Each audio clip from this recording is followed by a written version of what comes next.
Bonjour les enfants. Je suis heureux de vous retrouver ici, dans la maison du Seigneur, à l'école du dimanche. Comment allez-vous? Avez-vous été sages? Que Dieu vous bénisse et fasse de vous des hommes forts, comme Abishai. Amen. Voulez-vous que je vous raconte une autre belle histoire? Cette fois-ci, elle parle de la puissance de Dieu et du grand miracle qu'il a accompli par l'intermédiaire d'Ézéchiel. Commençons. Dieu conduisit le prophète Ézéchiel dans une vallée remplie d'ossements desséchés. Ils étaient très nombreux et sans vie. Dieu demanda alors à Ézéchiel: « Fils de l'homme, ces ossements peuvent-ils revivre ?» Ézéchiel répondit: « Seigneur Dieu, tu le sais. » Dieu lui ordonna alors de prophétiser sur ces ossements. Ézéchiel écouta et commença à leur parler, disant: « Voici, je vais mettre en vous un souffle de vie, et vous vivrez. Je vais vous revêtir de tendons, je vais faire croître sur vous de la chair, et je vous recouvrirai de peau. Je vais mettre en vous un souffle de vie, et vous vivrez.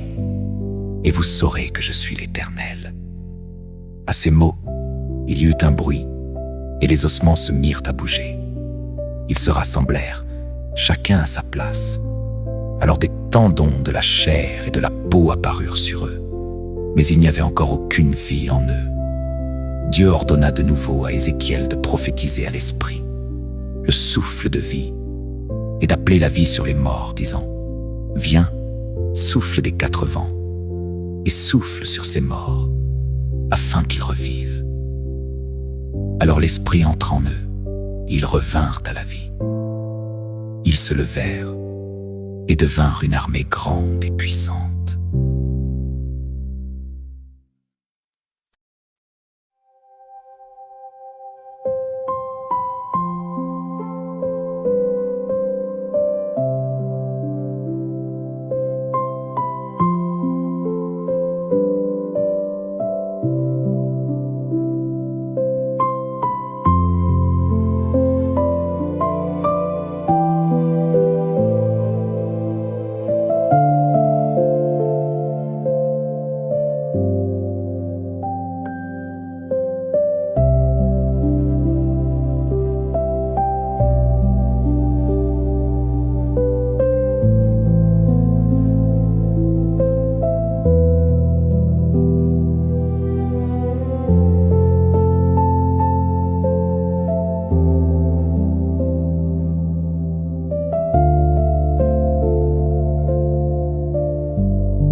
À travers cette histoire, Dieu a montré qu'il peut donner la vie là où il n'y en a pas, qu'il peut guérir les malades.